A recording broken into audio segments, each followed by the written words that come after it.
ধরেন ক্যাপ্টেনশিপ ছাড়া তো আমি খারাপ খেলেছি, সো এখন ক্যাপ্টেন হয়ে আসতেছি, এটাও অপোজিট সাইডও হতে পারে যে আসার পর থেকে আমি ভালো খেলতেও পারি। সো আমি যেটা বললাম যে আপনার পজিটিভ নেগেটিভ দুইটা জিনিসই থাকবে, বাট ওইভাবে আমার কোনো রোল মডেল নেই যে যাকে দিয়ে আমি ফলো করব বা কোনো কিছু। ডিফারেন্স আমি যদি বলি তাহলে আমার যে প্ল্যানিংগুলো ছিল হয়তো বা তাৎক্ষণিক সেই সিরিজের জন্য ছিল, বা যেহেতু এখন লং টাইমের একটা সুযোগ এসেছে, তো প্রত্যেকটা ক্ষেত্রে আমার ফিউচার ওরিয়েন্টেড থাকবো। সো আমি জানি যে আমার এত দূর পর্যন্ত একটা টার্গেট আছে। সো অবভিয়াসলি সিরিজ তো থাকবেই, সাথে মাথায় ওইটাও থাকবে যে আমি সামনের দিকে আর কি করতে পারি। লাস্ট মানে আমি T20 ইন্টারন্যাশনাল খেলেছি ডিসেম্বরে। সো এর ভিতরে খুব একটা ইন্টারন্যাশনাল খেলা হয়নি। হ্যাঁ, আমি একটা খারাপ সময় পার করতেছিলাম যেখানে আমার ব্যাটে রান হচ্ছিল না, বাট তারপরে কিন্তু আমি চেষ্টা করেছি বিপিএলে অনেকটা চেষ্টা করেছি, ডিপিএলও চেষ্টা করেছি। সো অ্যাজ এ প্লেয়ার আমি এটুকুই বলতে পারি, যে কোনো প্লেয়ারই সর্বোচ্চ তার চেষ্টাটাই করতে পারে। কিছু কিছু সময় থাকে এমন যে আপনি অনেক চেষ্টা করেও হয়তো বা সাকসেস রেজাল্ট পান না, বাট অপোজিট সাইড দেখতে গেলে কিন্তু এমন হয় যে ক্রিকেটার একটা সিরিজ দুটো সিরিজ খারাপ খেলে দেন আবার কাম ব্যাক করে। তো আমিও ওই চেষ্টাটাই করব, আমি আবার আমার যে খেলার যে ধরন বা প্যাটার্ন, আমি যে ধরনের প্লেয়ার সেটা যেন বাংলাদেশকে দিতে পারি। আমি পারফর্ম করলে ডেফিনেটলি বাংলাদেশ টিমও অনেক হেল্পফুল হবে এখানে। আরেকটা জিনিস কি বলবো, ক্যাপ্টেনশিপ করা কঠিন।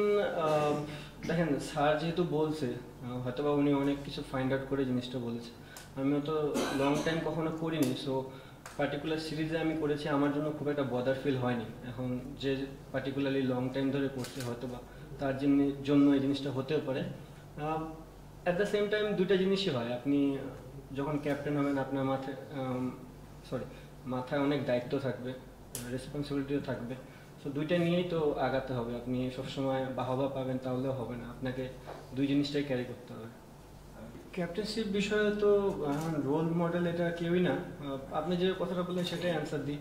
ধরেন ক্যাপ্টেনশিপ ছাড়া তো আমি খারাপ খেলেছি, সো এখন ক্যাপ্টেন হয়ে আসতেছি, এটাও অপোজিট সাইডও হতে পারে যে আসার পর থেকে আমি ভালো খেলতেও পারি। সো আমি যেটা বললাম যে আপনার পজিটিভ নেগেটিভ দুইটা জিনিসই থাকবে, বাট ওইভাবে আমার কোনো রোল মডেল নেই যে যাকে দিয়ে আমি ফলো করব বা কোনো কিছু।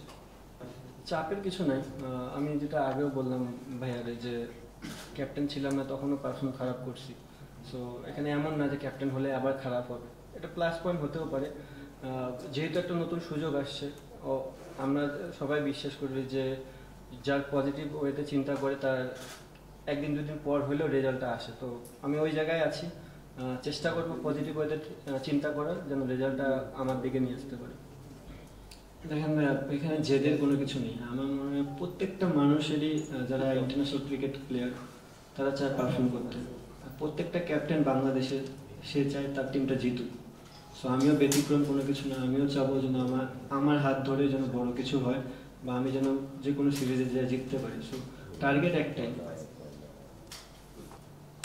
কথোপকথন যেটা হয়েছে যে লং টাইমের জন্য দেওয়া হচ্ছে, সো আমি আমার মতন করে চিন্তা ভাবনা করতে পারবো।